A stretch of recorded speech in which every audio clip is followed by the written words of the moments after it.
എൻ്റെ പേര് രേഷ്മ. പിന്നെ അങ്ങനെ ആർക്കും അറിയില്ലായിരിക്കാം. പക്ഷെ ഞാനൊരു കാര്യം പറയാൻ വേണ്ടി വന്നത് എന്താണെന്ന് വെച്ച് കഴിഞ്ഞാൽ വേറൊന്നുമല്ല. നമ്മുടെ സുധിയേട്ടൻ്റെ പേര് ഇതിനകത്ത് ഞാൻ വലിച്ചടിക്കുന്നില്ല, അതുകൊണ്ട് തന്നെ രേണു എന്ന് തന്നെ പറയുകയാണ്. ഞാനിപ്പോൾ ഒരു 3 to 4 days ആയി ഇതിനെക്കുറിച്ച് പറയണമെന്നുണ്ട്. വീണ്ടും വീണ്ടും ഓരോന്ന് കാണുമ്പോൾ നമ്മൾ പറയാതിരിക്കണം. എങ്ങനെ ഞാൻ പറയണ വേറൊന്നുമല്ല, ഞാനും ഒരു അമ്മയാണ്. ഒരു അമ്മയ്ക്ക് പറയാനുള്ളൊരു സംഭവം ഞാൻ പറയുന്നത്. ചേച്ചി കഴിഞ്ഞ ദിവസം യൂട്യൂബ് ചാനൽ ഒരു വീഡിയോ ഇട്ട്, ചേച്ചിയുടെ ചാനലിൽ തന്നെ. എന്താ ചേച്ചി പറയുന്നുണ്ട്, എന്താ പറയണത് എന്ന് വെച്ച് കഴിഞ്ഞാൽ, നിങ്ങൾ എൻ്റെ കുഞ്ഞിനെ നോക്കൂ, നീ നാട്ടുകാർ നോക്കട്ടെ, നിങ്ങൾ എടുത്തോ. ആ പുള്ളിക്കാരുടെ അച്ഛനും പറയണം, നിങ്ങൾ എടുത്തോ നീ കുഞ്ഞിനെ. ഞാനൊരു കാര്യം ചോദിച്ചോട്ടെ, ചേച്ചിയുടെ കുഞ്ഞിനെ നാട്ടുകാരാണ് നോക്കേണ്ടത്. ചേച്ചി പ്രസവിച്ച കുഞ്ഞല്ലേ. ഞാനൊരു അമ്മയാണ്. ഒരു അമ്മ ഒരറിയാതെ പോലും പറയത്തില്ല, നിങ്ങൾ എൻ്റെ കുഞ്ഞിനെ നോക്കിക്കോ. ഒരാരോടും പറയുമെന്ന് എനിക്ക് തോന്നുന്നില്ല. എങ്ങനെ ചേച്ചിക്ക് പറയാൻ തോന്നണം അങ്ങനെ ഒരു വാക്ക്? അറിയാതെ പോലും പറയാൻ പറ്റും. എനിക്കൊന്നും അറിയാതെ പോലും അങ്ങനെ ഞാനൊന്നും പറയില്ല. എല്ലാ അമ്മമാരും അങ്ങനെ തന്നെ വിചാരിക്കുന്നത്. അതേപോലെ കഷ്ടപ്പെട്ടും എത്ര കഷ്ടപ്പെടാൻ അമ്മമാരെല്ലാവരും, അമ്മ എന്ന വാക്കിൻ്റെ അർത്ഥം അത് കുഞ്ഞുങ്ങളെ അതേപോലെ പെർഫെക്റ്റ് ആയിട്ട് അവർ നോക്കും. അവർക്ക് പറ്റാവുന്ന രീതിയിൽ അവർക്ക് എന്തൊക്കെ കൊടുക്കാൻ പറ്റുമോ അതെല്ലാം കൊടുത്താൽ എല്ലാം അവരുടെ സന്തോഷങ്ങൾ മാറ്റി വെച്ചിട്ടാണ് ഓരോ അമ്മമാർ കുഞ്ഞുങ്ങളെ നോക്കണം. ആ കുഞ്ഞിനെ വെച്ചിട്ട് ചേച്ചി പറയണതാണ്, ഞാൻ ഷൂട്ടിന് പോകും, പിന്നെ വേറെ ആരാ കുഞ്ഞിനെ നോക്കാനുള്ളത്?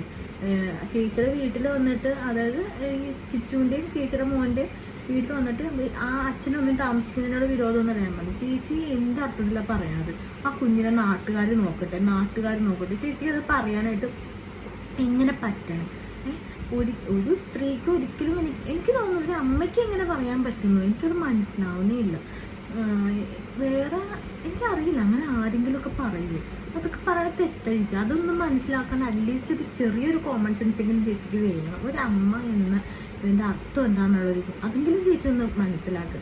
അതുപോലെ തന്നെ ചേച്ചി പറയുന്നുണ്ട്, എനിക്ക് 1 ലക്ഷം രൂപ താ, ഞാൻ വീട്ടിലിരുന്നോളാന്ന്.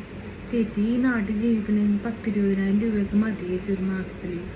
എന്തിനീ കൂടുതൽ രൂപ? അത് ചേച്ചിക്ക് അറിഞ്ഞൂടെ? നമുക്ക് എന്ത് ചിലവ് വരും? ചേച്ചി വാടകയ്ക്കൊന്നും ഉണ്ടാകുമ്പോഴേക്കും നിങ്ങൾക്ക് താമസിക്കാൻ ഒരു വീടുണ്ട്. ചേച്ചി അഭിനയിക്കാൻ പോകുന്നതിൻ്റെ ഇതൊന്നും അല്ല പറയണത്. നമുക്കധികം പൈസയൊന്നും വേണ്ട ഇത്രയും. അല്ലെങ്കിൽ ചേച്ചിക്ക് ഒരുപാട് അടവും കാര്യങ്ങളൊക്കെ ഉണ്ടാവണം. ചിലപ്പോൾ ഉണ്ടാവുമായിരിക്കാം. എന്നാലും 1 ലക്ഷം രൂപയൊന്നും നിങ്ങളൊന്നും ആലോചിക്കണം. നിങ്ങൾ അതുപോലും ഇല്ലാതെ ജീവിച്ചിരുന്ന ആൾക്കാരാണ്.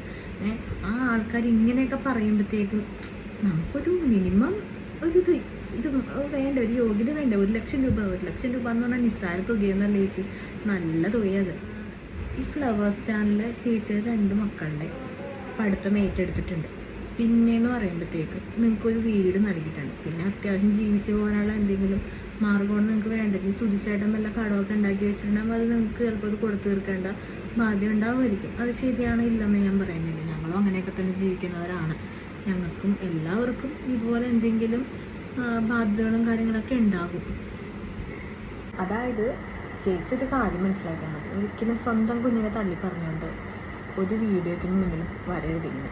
അത് ചേച്ചിക്ക് മാത്രമല്ല മറ്റുള്ള അമ്മമാർക്കും കൂടി അതൊരു ദോഷം. ഒരമ്മ ഇങ്ങനെ പറയൂ എന്നെ എല്ലാ ആൾക്കാരും ചിന്തിക്കുള്ളൂ. ഞാൻ ചേച്ചി അങ്ങനെ പറയുന്നൊരു വീഡിയോ കണ്ടിട്ട് ഞാൻ അത്ഭുതപ്പെട്ടു. ചേച്ചിക്ക് എങ്ങനെ പറയാൻ തോന്നിയത്? ശരിക്കും ചേച്ചിക്ക് ഇത് എങ്ങനെ പറയാൻ തോന്നി? എനിക്ക് മനസ്സിലാവുന്നത് ചേച്ചിയുടെ അച്ഛനും പറഞ്ഞാൽ കുഞ്ഞിനെ ആൾക്കാർ നോക്കട്ടെ. അപ്പം നിങ്ങൾക്ക് ആ കുഞ്ഞിനെ വേണ്ട സത്യം പറഞ്ഞാൽ. ചേച്ചിക്ക് ഫെയിമും കാര്യങ്ങളും കിട്ടിയപ്പോൾ അത് മതിയോ? അതാണ് ചേച്ചിയുടെ മനസ്സിൽ.